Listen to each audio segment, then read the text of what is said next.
Good evening. Welcome to the 35th Annual Winter Lecture Series. This 2019 Winter Lecture Series is entitled The Korean Peninsula, Past, Present, and Future. I'm Dick Dienstbier. I'm a member of the committee that oversees Winter Lecture Series. Others involved in our subcommittee that pretty much put this 2019 series together include Peter Levitov and Shedid Sait. All three of us have been advised by Parks Coble, who will be today's speaker. Other members of our steering committee include Beth Ann Brooks, Nancy and John Comer, Karen Dienstbier, Brendan Evans, who is doing our recording for us and is busy down there with the audio stuff, David Forsyth, Barb and Chuck Francis, David Iaquinta. Officially, we're sponsored by the Social Action Committee of the Unitarian Church, but we are supported as well by Humanities Nebraska, used to be called Nebraska Humanities Council. Osher Lifelong Learning is a partner with us. They help us greatly to keep their 1,800 or so members informed about Winter Lecture Series activities, and that's an invaluable contribution. Concerning Humanities Nebraska, this program is brought to you by Humanities Nebraska, a statewide nonprofit organization inspiring and enriching public life by offering opportunities to thoroughly engage with history and culture, with additional funding from the Nebraska Cultural Endowment. If you enjoy this type of programming, please consider supporting Humanities Nebraska with a contribution. Donations are matched by state and federal funds. Your support helps preserve our past and inform our future. We are indeed grateful for the continued support we've received from Humanities Nebraska. We have you sign in at the sign-in table, and I'm sure most of you have done that, because Humanities Nebraska would like to know who comes to the programs that they support. This year, as you know, there will be 5 lectures, and that means that following this Sunday, on Sunday evenings for the next 4 Sundays, we will have lectures in this series. If you miss one, you can see it usually about a week or so after the lecture is delivered on the website of the Unitarian Church. That website is www.unitarianlincoln.org. And the reason another reason that it's good to keep that in mind is if weather should ever threaten and make it look as if we might have to cancel, that's the website you would go to find out if we are still having a lecture on a Sunday evening. Okay, restrooms are down that hallway, that long hallway that you came in. If you were heading back out, on your right there's an adjoining hallway. You take that right to find restrooms. Free parking is available not just in our parking lot here, of course, but across the street, across Eldon Drive, in the parking lot over there, you can park with no problems. Hearing assistance is available if you should need it. You see the folks who are working the desk here, and they will take care of you for that. Please silence cell phones. As you know, the topic of Korea is extraordinarily timely. We just learned this week that were it not for the good graces of our president, that we would be at war with Korea right now, at this very moment. As you also probably know, another summit is scheduled for Kim and Donald to meet in Vietnam, in Hanoi, on February 27th and 28th. What makes that particularly interesting is the timing with respect to Ambassador Christopher Hill, who was the person who negotiated the last treaty with North Korea, the nuclear disarmament treaty with North Korea, back in the 1990s in the Clinton administration. That treaty was negotiated, signed, sealed, and collapsed very shortly thereafter. And Chris Hill has a great deal of interesting insight about what it takes to negotiate with North Korea, particularly on this particular issue. So the fact that he will be here on Sunday the 24th and our great leaders will be meeting on the 27th and 28th is quite, obviously we planned this a year ago or so. You pretty much know the rhythm of activities for these evenings. We will have a lecture that goes for as much as an hour, and then take a break for about 15 minutes. People can wander off into the what we call the fireplace room back there, where there will be snacks and so forth. If you leave contributions for the snacks, they don't pay for the snacks, but instead help us to support future winter lecture series. So your contributions in the little baskets by the snacks are most welcome. After that 15-minute or so break, we come back here for Q&A, and we will end at 9 o'clock sharp. That doesn't mean that if you need to hold Parks up and ask him additional questions, he won't hang around for a couple minutes, but rest assured that you won't be captive here past 9 o'clock, even if you come back for Q&A. The one I was handed, and I thought maybe I wouldn't have time to mention this, but there's an art exhibit right now in town on North Korea. It's in the Kichul Fine Arts Building, 12080 O Street. The woman, you might have seen the article in the Journal Star. She went in with a hidden camera and took pictures in North Korea and came out and lives to tell about it. And her images are at the Kichul Gallery all through February. Hours are from 10 to 6 p.m. Peter Levitov's going to introduce today's speaker, Parks Coble.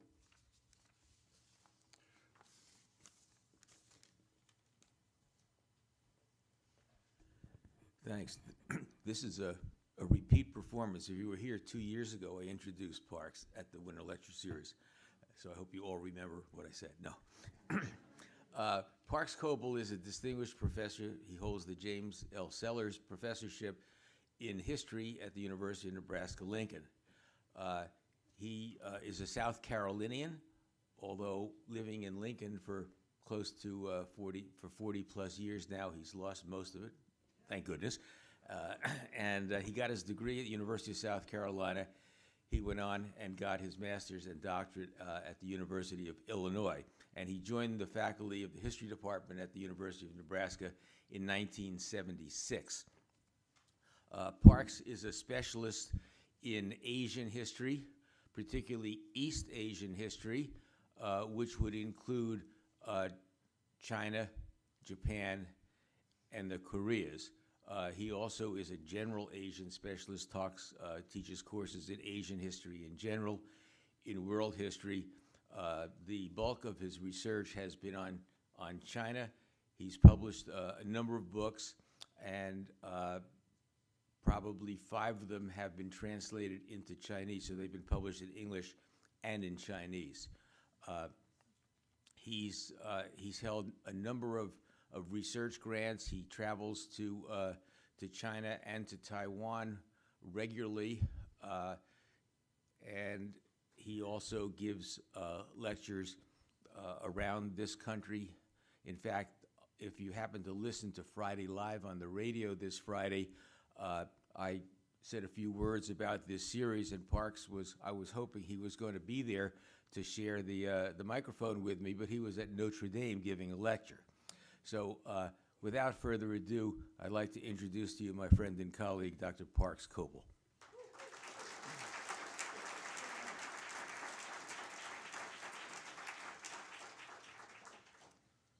Well, thank you, Peter.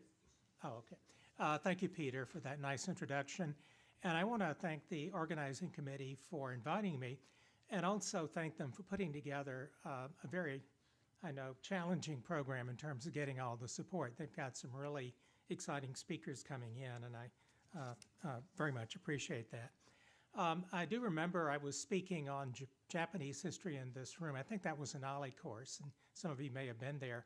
And when the coordinator asked me to do it, said, we want you to talk about Japanese history. And I said, well, 20th century, since World War II. She said, well, what about all of it?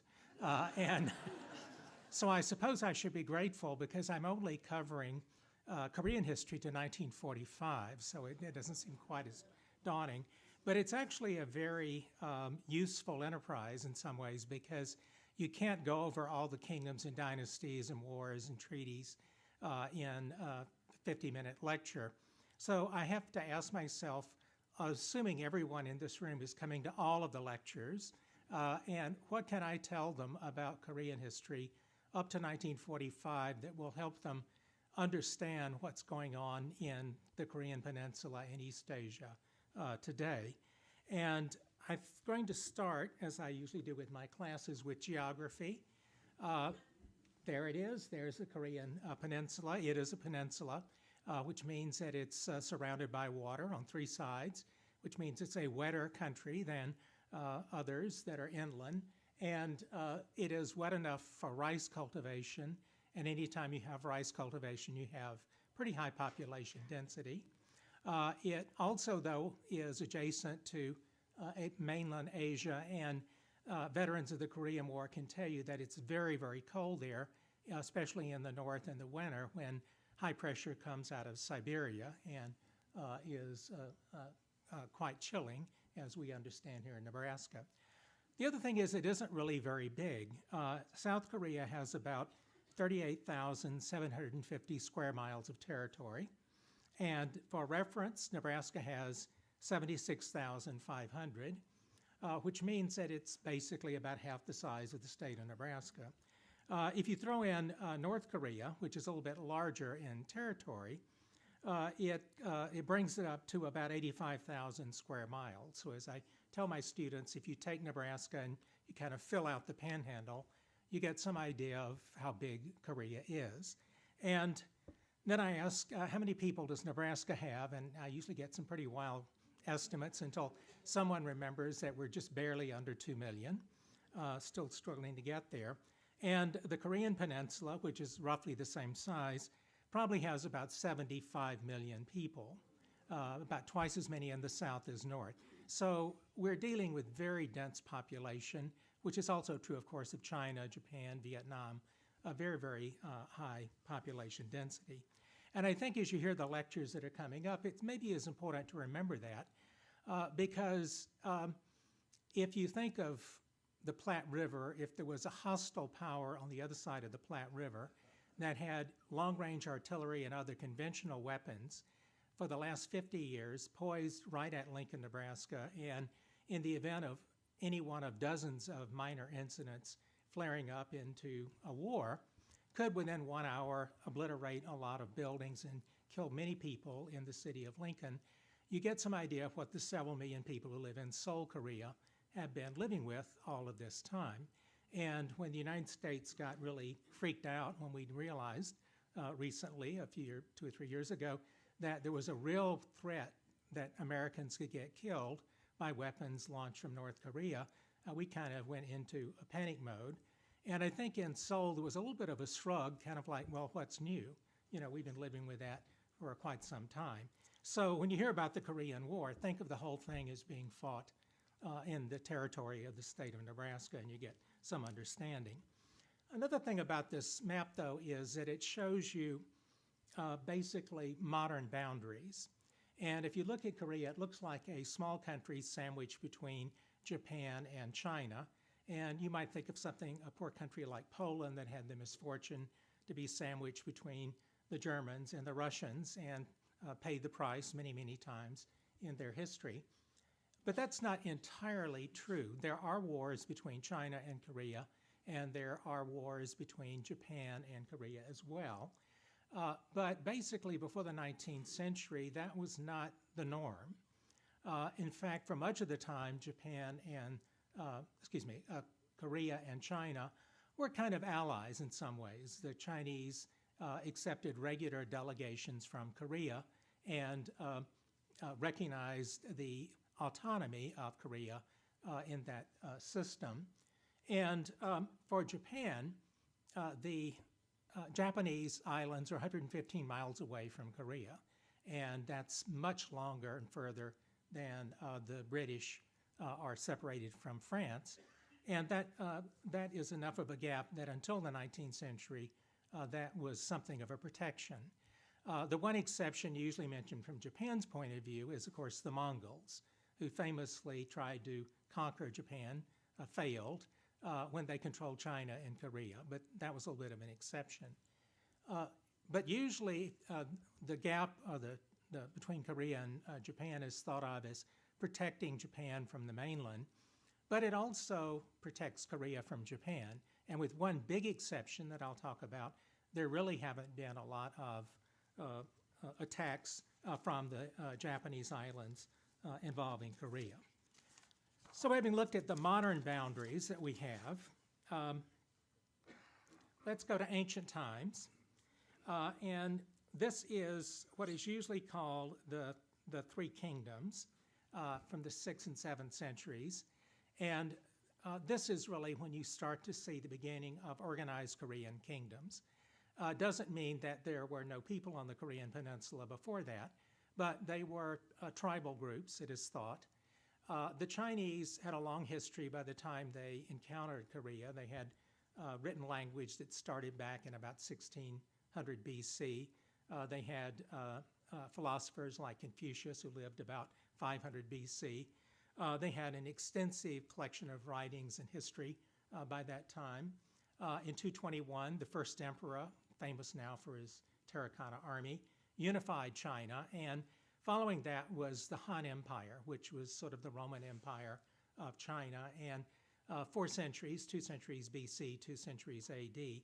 And like the Roman Empire, the Han Dynasty was concerned about borders and finding the Korean peninsula a bit obstreperous. They sent armies in and set up military colonies, which lasted about 3 centuries, and those were mostly in the northern part of Korea, around Pyongyang. And in doing that, they did introduce Chinese writing to Korea. There was no writing system there before that, so they adopted Chinese writing. And then the Han Dynasty fell in the 3rd century, and there was a period of somewhat chaotic conditions until 589, when China was reunited. By that time, 3 kingdoms had formed on the Korean peninsula, and you're going to say, wait a minute, doesn't that map have 4 kingdoms? And it does.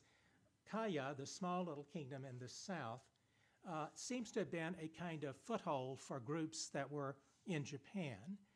That means they were either Japanese tribal groups with a foothold in Korea, or Koreans who had established an empire in Japan itself. And the kingdom of Shilla, off to the east there, absorbed Kaya in 562. And this set up a kind of war between the 3 kingdoms to unify Korea. And you might think, looking at this map, that Goguryeo, the northern kingdom, being bigger, would be the one to win. But it's Shilla, because even though it's smaller, that's the southeast coast, and they have better rice-growing conditions, and they had more people. But it was kind of an interesting conflict. Bagcha on the west part of Korea is actually a more seagoing area, and they had better contacts with Japan. Goguryeo extended up into what is now Siberia and Manchuria, China, and was considered the most warlike of the kingdoms. And the Chinese, again having problems on the border, began a series of military campaigns shortly after 589 to try to conquer this territory. And the Chinese found it tough going. This is a very rugged area off of Siberia and the Gobi Desert and so on. And several of their armies kind of chewed up in these campaigns. So the old adage is, my enemy's enemy is my friend. They made an alliance with the kingdom of Shilla. And this was successful. And in 660, Shilla conquered Bagcha to the west and unified the southern part of Korea. This actually had a big impact on East Asian history, because a lot of the nobility from this kingdom fled to Japan. And at that time, Japan had various tribal groups, but they did not have a written language. They did not have a very sophisticated technology, and many of the nobles from Baekje went over and got involved in technology, governing, and worked as scribes. Eventually, the Chinese and the Kingdom of Shilla together defeated Goguryeo and unified the Korean peninsula. But the Chinese had the idea that they would incorporate Korea as part of China, and the Koreans had the idea that they would not do that. And so, as a consequence, it was a little bit of a tussle, something of a fight. But ultimately, the Chinese and Koreans kind of reached an understanding. And in 676, Chinese troops left the Korean peninsula, and we have a unified government of Korea. And they would regularly send tribute to the Emperor of China, wherever he might be. This time he was in Chang'an, and now Xi'an in China, northwest China. And the cultural impact of China on Korea was very profound. They used Chinese writing. They had academies where they studied the Confucian classics. I think the Korean elite, the nobility, got a lot of prestige by identifying with China. And in the meantime, though, they were more or less left alone. Now, a couple of words about today. You wouldn't think that these events from the 7th century would impact today's Korea, but in fact, there's some hot issues. These are called history wars, and this is a real phenomena of East Asia. First of all, what was Goguryeo? The Koreans always say it's part of Korea. The people living there were Korean or Proto-Korean. But around 2000, the Chinese excavated a stele in Chinese territory, which was in the northern part of that map. And they said this is proof that, in fact, this was a Chinese group. And so they kind of laid claim to this.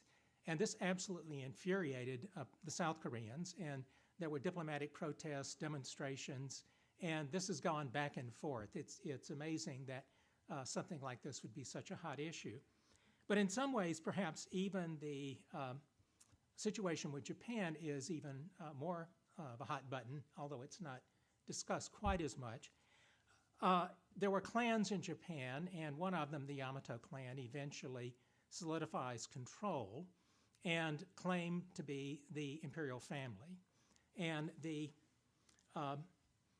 legend or myth of the Imperial Family, which is in Shinto faith, is that in 660 BC, on February 11th, the sun goddess, who is the primary deity in Shinto, as you know, it's the sun on the Japanese flag, decided to find a sacred land on Earth, and she picked Japan to be the divine land, and she sent her grandson, Jimmu, down to Earth in 660, and the emperors of Japan form an unbroken line from that event to today. The current emperor of Japan, the Heisei emperor, Akihito, as we say in the West, the Japanese don't usually use his personal name, is said to be the 125th emperor of Japan. And in the coronation ceremony, the person of the emperor is reunited with the spirit of the sun goddess, and he becomes a kami, or a sacred entity. Now, this myth or story was sort of long forgotten, perhaps, but in 1868, a group of young radicals decided to overthrow the shogun, the military leader of Japan, and create a modern nation state, and they wanted a monarch to unify the country. So they plucked the young teenage emperor, who was dressed like a Shinto priest, away from Kyoto, where he lived, and installed him in Tokyo. And he was originally dressed like a Shinto priest. He is redressed as Prince Albert. He is made to be a modern Western-style monarch so that Japan could join the ranks of world powers like Great Britain and others. Later, the right-wing fascists will use the cult of the emperor in World War II, as I'm sure most of you know. The peak of this was a special commemoration in 1940 on the 2600th anniversary of the founding of Japan by the Emperor Jimmu. And the Prime Minister of Japan, Konoe, with the Emperor, then Hirohito, said as follows: "When our imperial founder established the country and began her rule and made her grandchild reign over the 8 provinces, she gave him a divine rescript and the 3 sacred treasures, the sword, the necklace, and the mirror. Since that time, all succeeding emperors have inherited the divine rule, consolidated its foundation down to the present 2600th year. Therefore, the sacredness of our national structure is naturally unparalleled in all of the world. Now, what does this have to do with Korea? At that time, Koreans were a colony of Japan. They had to adopt Japanese identity, Japanese names, and they had to accept Shinto. So this was their emperor. But after World War II and the occupation, Founders' Day was canceled in 1946 by the American occupation. Emperor Hirohito had to announce he wasn't divine. Although in 1966, after the occupation ended, they reinstated Founders' Day, and it's still kind of a celebration in Japan. Now, after World War II, it was possible to do more actual academic research about the origins of the imperial family. And excavations at an imperial tomb in the early 70s suggested very strongly that there were mainland origins from Korea for some of the artifacts found in the tomb. Furthermore, most scholars in Japan came to believe that the first actual ruler, a person who was actually a man, not the myth from 660 BC, was a ruler called Ojin who lived and governed Japan around 400 AD. And it turns out there's considerable evidence that he was in fact a member of the royal family of Baekje. Or in other words, the royal family of Japan is actually possibly has Korean origins.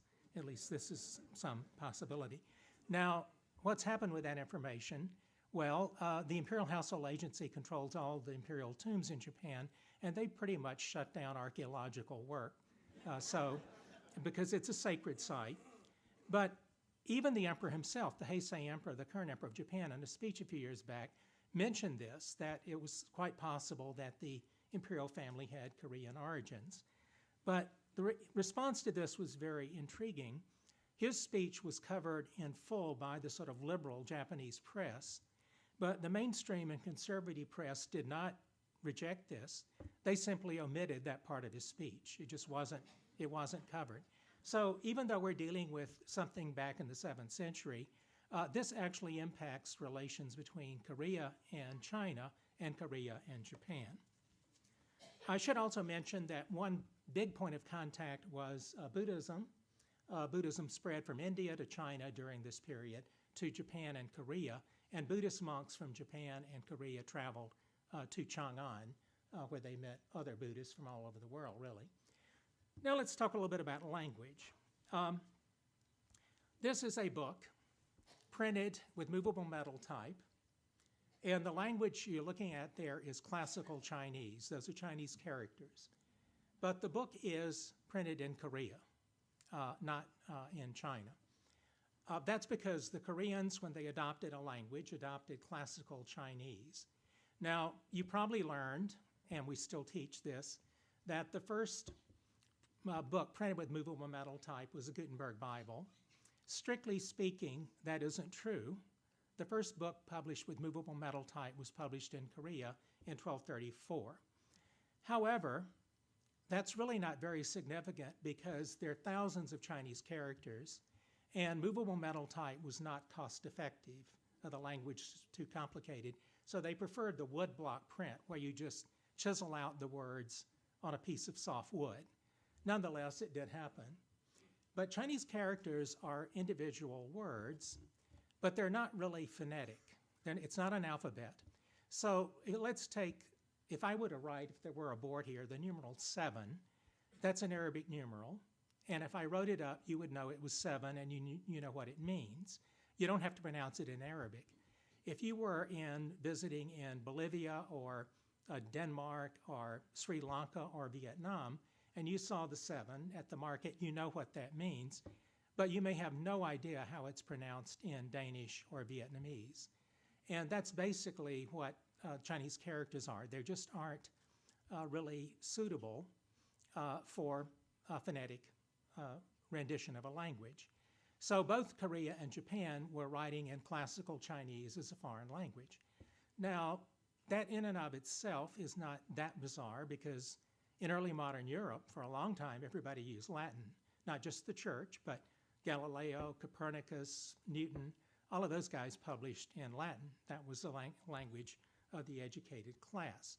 But of course, if you're writing in a dead language that's a foreign language, it makes it a little bit hard to understand.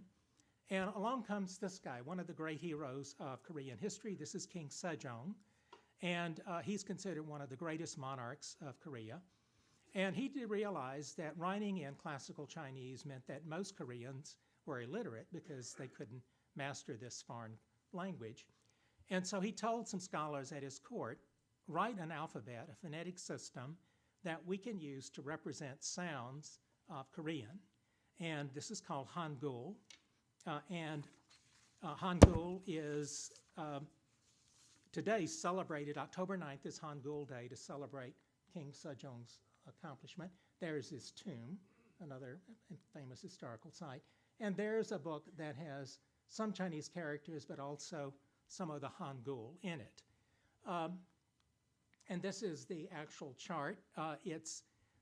Nobody quite exactly knows the details of how they came up with this, but there are the consonants and the vowels and the combinations. And using this writing system, you can represent all of the sounds in Korean, and you have no need to use Chinese characters. So they could have junked Chinese characters back in the 15th century, but they didn't, because Chinese was so prestigious, and the classics from Confucius and those other works were really highly prized. But also, the snooty elite in Korea, I think, liked the fact that they could read and most people couldn't. It was part of their elite status to limit literacy. And so for a long time, they used Hangul. Here you have a mix of Chinese characters and some mostly Hangul in this selection. So it's a phonetic system. The Japanese sort of did the same thing. They added some kana or syllabary, but even today, Japanese uses a large number of Chinese characters. Now, for centuries, this was the method. They used many, many Chinese characters. After World War II, there was a move away from that, but it's been fairly recent. In the lifetime of most of the people in this room, the Koreans have jettisoned Chinese characters. If you go to Korea today, everything is in Hangul. And Hangul is a language system that is only used by Koreans, and it's not related to any other writing system in the world. It's devised just for Korean. And it's probably the most important language to have that claim, you might say. And the fact of the matter is that you have a writing system that is for Korean and no one else, and only 2 countries in the world use that writing system, North Korea and South Korea. That's something they have in common with each other that they don't have in common with anyone else in the world. So again, that's another thing to bear in mind. Okay, I did mention occasionally a war, and there was one very spectacular Japanese invasion of Korea. And this is the guy, this is Hideyoshi, one of the great Japanese warlords. He unified Korea around he unified Japan around 1590, commanding thousands of samurai warriors. He was aided in this conquest because the Europeans had arrived a few decades earlier, and they brought firearms. And firearms are very useful in samurai warfare, where the other guy has some swords and you've got a few weapons. You can plug him. And he also knew that Korea did not have any firearms. They had not opened up to the Europeans at all, the Hermit Kingdom. And being a warlord, the feudal method of warfare is you conquer territory, you kill the elite and take their territory with their peasants attached, and you give that to your followers as a reward. That's their payment. So in 1592, he launched an invasion with about 160,000 samurai, and they landed down in Busan. And in some ways, this will resemble the Korean War you'll hear about next week, but you may know about already. Seoul fell within 20 days, and it was a disaster for Korea. The king fled up to the Yalu River and asked China to intervene. And the Chinese thought about it and decided, first of all, Korea was technically an ally, sending tribute, but also having a hostile Japanese-controlled kingdom on their frontier was bad, and a decision reminiscent of what Chairman Mao made in 1950, the Chinese sent in troops, and they turned the tide. The war ended when Japan withdrew in 1598. But the real reason the war ended was actually involving the sea. Hideyoshi had great command of these armies on land, but they had not done much in the way of naval battles. And the Chinese had already copied the European canon. They called it the Red Barbarian Canon because of the red hair that a lot of the Europeans had. And they had these fairly effective cannon mounted on ships that helped obliterate some of the Japanese Navy, and they couldn't resupply their samurai. However, if you look at Korean accounts, movies, other things, you don't hear much about the Chinese help. You only hear about Admiral Yi, a Korean hero who invented the turtle boat, the first armored plated boat. And he is credited, this is his campaign, with single-handedly defeating the Japanese, and he becomes one of the really important heroes. There's many depictions of Admiral Yi's boats, mythological almost in the way they're depicted. This is one of the world's most unusual tourist attractions and war memorials. This is in Kyoto, Japan, and this is the ear mound.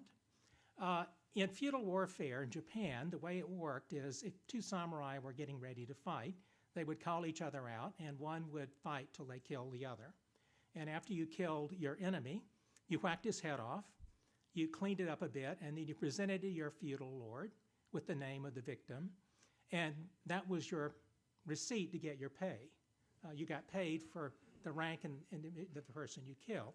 Now, the logistics of bringing back heads from Korea was too daunting, so they decided, this is called the ear mound, it's probably actually noses, and they're estimated to be 215,000 remains in this mound, a lot of noses.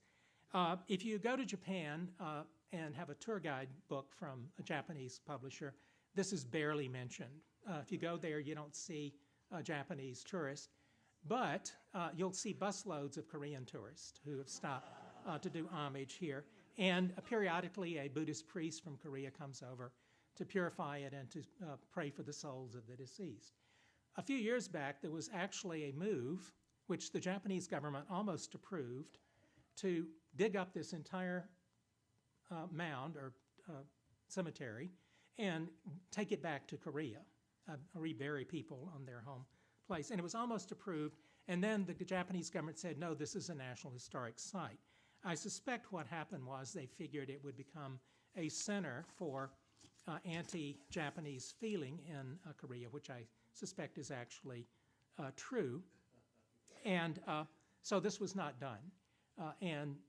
As a result, this is one of the reminders of this particular conflict. I'm going to skip ahead quite a bit. Korea was known as the Hermit Kingdom, very isolated. U.S. Navy tried to open it up, and the Koreans promptly sank the General Sherman, a ship with all hands lost in 1871, and they also repelled the French in 1866. But the Japanese, with their new revolutionary Meiji government, forced Korea to open up in 1875. And Japan will fight 2 wars to gain control of Korea. And you might wonder, why did they want Korea? Well, I think at that time the Japanese feeling was, you either have colonies or you are a colony. That was the world of the late 19th century. The British Empire, others, the Johnny-come-latelys like Germany and Italy scrambled to find something. Even the United States acquired some colonies.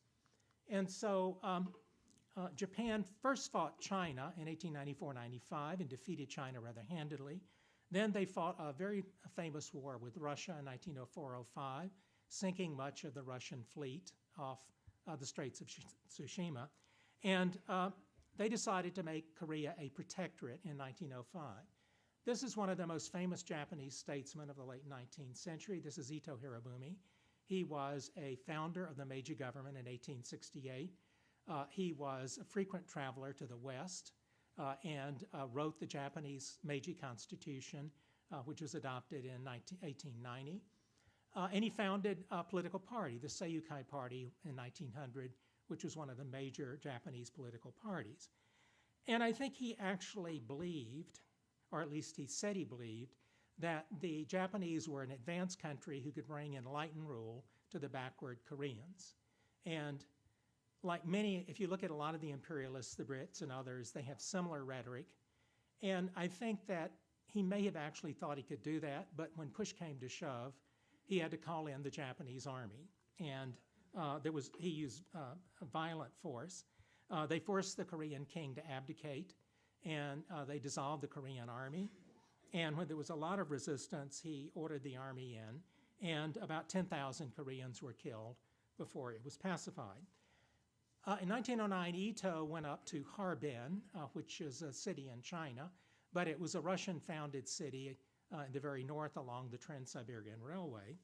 And he was negotiating with the Russians, and he was assassinated either by a Korean terrorist or by a Korean patriot, depending on your perspective. And as a result of that, the Japanese decided to annex Korea formally in 1910, and it became a colony of Japan, and Koreans became subjects of the Empire of Japan. Most of the remaining members of the royal family of Korea, their descendants now live in California. There will be a large number of colonial police, about 22,000. And the question was, how do Koreans fit in with the Japanese? And I think they never really resolved that issue. Arakawa Goro, who was a member of the parliament, shortly after this wrote an article, What Kind of People Are the Koreans? There is nothing especially different about them. They all look just like the Japanese, of the same race, with the same coloring and physique, and the same black hair. Those who crop their hair and wear Western clothes, like railway attendants and students, are not a bit different from the Japanese. Considering that the structure and grammar of their languages are exactly the same, and that their ancient customs resemble each other, you might think the Japanese and Koreans are the same type of human being. But you would be wrong. If you look closely at the Koreans, they appear to be a bit vacant, their mouths open and their eyes dull, somehow lacking. Indeed, to put it in worse terms, one could even say they are closer to beast than human beings. Now, when I read this to my students, I remind them that similar statements have been made all over the world. When one group of people try to exploit another, it's important to say they're less than human. The closest parallel to this, in many ways, are the British and the Irish. The same way the British exploited the Irish and had pejorative statements about the Irish for much of their rule.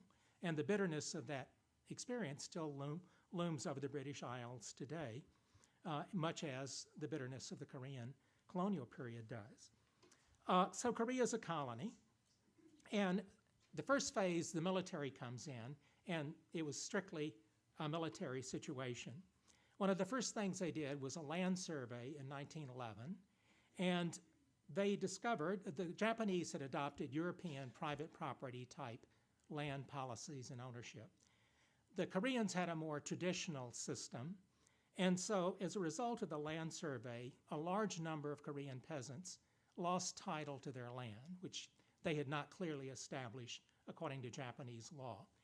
This is not an unusual phenomenon. The Vietnamese had this happen with the French. You could even say that Native American tribes in the Great Plains lost claim to their land because it wasn't held as private plots, unlike the Homestead Act. So basically, a lot of Koreans were displaced and became tenant farmers.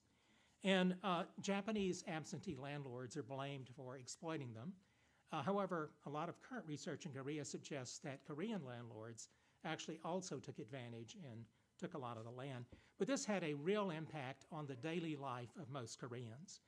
Under the colonial system, about half the rice grown in Korea was exported to Japan, and the per capita consumption of rice by Koreans fell 47% from 1912 to 1933, so almost cut in half.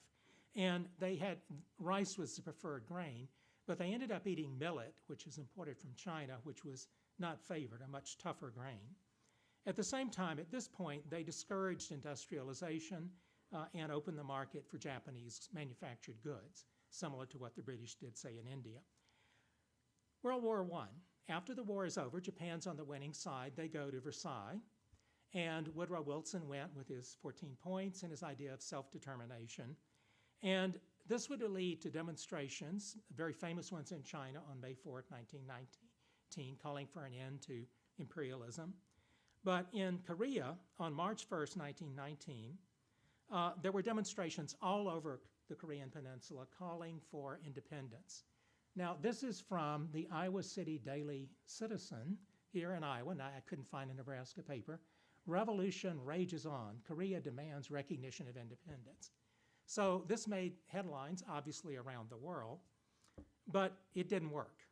For about 2 months, the Army brutally suppressed this attempt at independence. And many Koreans died, some fled. One very famous refugee you'll hear about next week is Syngman Rhee, who left eventually for America and then Hawaii, and will lead South Korea after World War II. Now, phase 2 of this period is sometimes called the cultural period, 1919 to 31. It was a more liberal period in Japan. There were political parties, prime ministers from those parties, and they eased up a bit. But there were still some pretty nasty episodes, I think we have to say. On September 1st, 1923, a massive earthquake hit Tokyo. It wasn't so much the earthquake, it was very strong, but the houses were all made out of wood, paper, tatami mats, and a lot of the people were cooking dinner with hibachi grills, and they all spilled over. And in the subsequent fire, about 130,000 people were killed. 2 million were left homeless. It happens there were a number of Koreans who had moved to Japan. You might think that would be odd, but they didn't have any land in Japan. They were migrant workers. And there were a lot of dirty jobs in Japanese cities that night soil or sewer workers carrying excrement out of the cities, things of that type that Japanese didn't want to do. I guess this kind of sounds familiar. And so the immigrants end up doing the jobs. And of course, they faced a lot of discrimination. They lived in ghettos. And various rumors started to spread in the aftermath of the earthquake that Koreans were setting fires, they were poisoning wells, and basically mobs formed, and about 6,000 Koreans were killed by vigilante mobs in the aftermath. Now, when I tell my students this, I remind them that in the United States, with the great migration of African Americans north after World War I and World War II, we had similar racial incidents in this country that are very similar in many ways. But it was a tough go for the Korean population in Japan, and still is, as you'll hear later. Now, phase 3 is really from 1932 to 1945, and this is right-wing control. And that's actually in Tokyo. The party governments are dissolved, the military takes over Japan, and begins the march to fascism and war. They had a very different vision. They took over northeast China, Manchuria, set up a puppet government, and they saw Korea as an industrial base for the Japanese army. And they will create all kinds of heavy industry there, but it was primarily designed for the military. And they used conscription and forced labor. And they also decided that Koreans had to become Japanese. They were required to use Japanese surnames or names, pronouncing them in Japanese and not Korean. The use of Korean language in schools was banned in 1938. All instruction was in Japanese. And in 1941, Korean publications were banned. Everything had to be published in Japanese. So Korean identity was to be eliminated.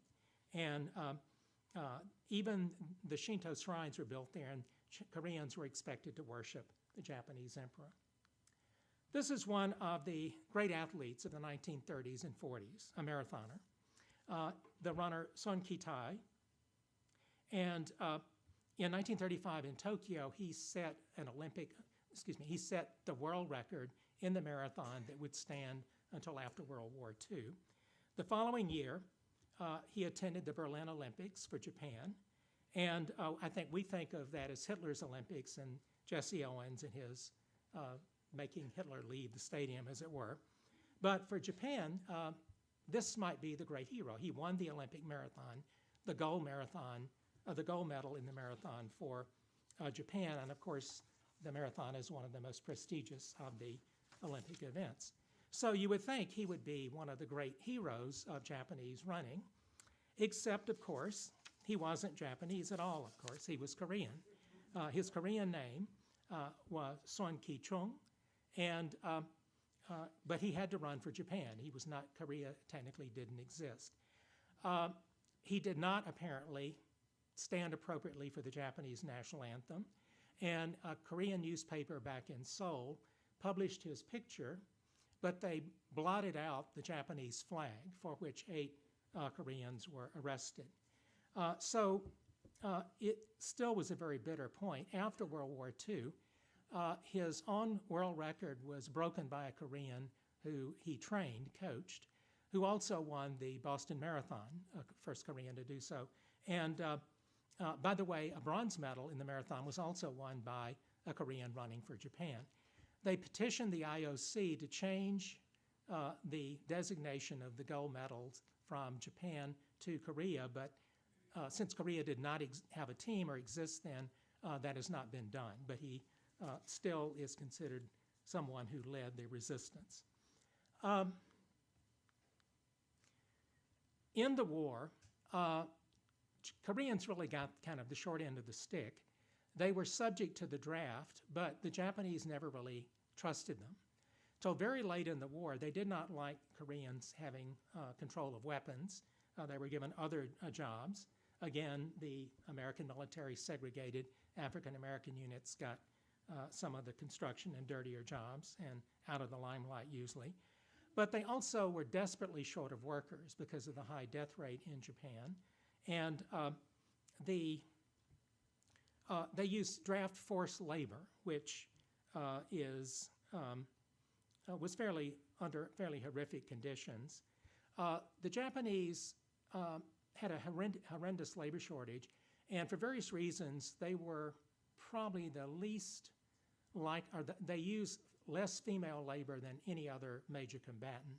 There was more resistance to having Rosie the Riveter in Japan, so they needed the Koreans. And when they were drafted, they got second-class status in the Korean military. When the war ended, the Koreans lost their citizenship in Japan. If they stayed there, they had no citizenship rights. And although when the occupation ended, Japanese veterans got pensions from the Japanese government, Koreans were not given any compensation for their service in the Imperial Army. Probably the most bitter legacy today, though, are the comfort women that you probably heard about. The Japanese military enabled having a large number of women as prostitutes traveling with the Japanese military. And Koreans were among the many women who were drafted into this. The Korean position, and that also China, is that these women were forced into prostitution. The Japanese suggest that many were prostitutes at home and were just contract workers. And this dispute has been very, very bitter. This issue was hidden for many, many decades because both Japan, China, and also Korea are all very patriarchal. And even if you were forced into this, it was a disgrace and you were considered shamed by it. So most of these women would not stand up for their rights until much later when this issue came up. Today, despite the fact that they're both concerned about North Korea, relations between Japan and South Korea are actually rather tense. And a lot of it has to do with this comfort issue.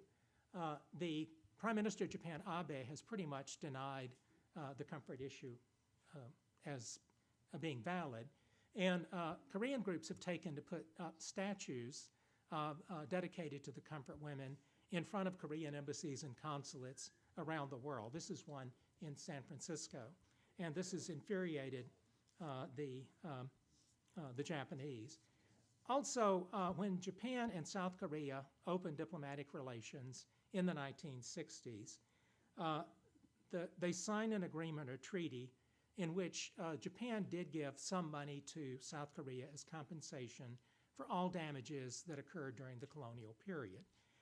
The Japanese point of view is that this clears everything. There are no more obligations to anyone victimized by the Japanese during the colonial period.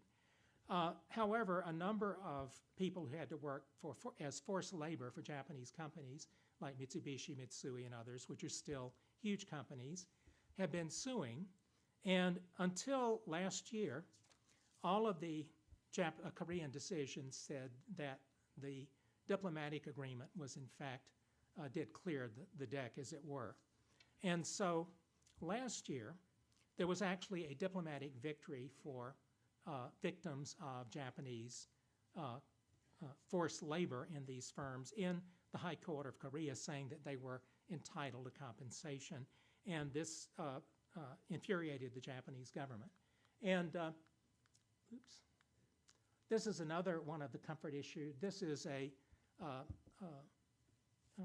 art installation about the comfort issue that is in downtown Seoul. So demonstrations, pictures, rallies. In the midst of all of this, the North Korean issue, it's important to bear in mind that one of the central themes in the life of East Asian relations that unites the Koreas and separates them from Japan is the bitterness over the legacy of the colonial period. My own feeling is that this is not unusual. If you look at, say, Indian politics, it took a long time for Indian politics to kind of move beyond British reaction to British colonialism.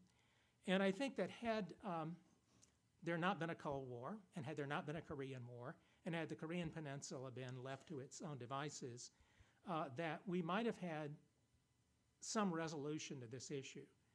When you don't really deal with an issue like this because it's totally subsumed by the Korean War and the conflict going on there, these issues lie fallow, but they don't go away. And so decades later, as these elderly women are facing death, they are now ready and willing to speak up. And this means that the legacy of the war is still with us.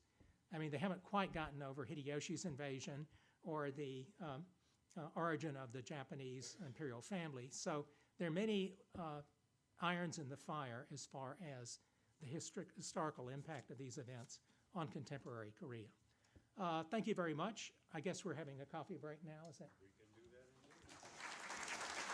indeed. And I'll be back for Q&A.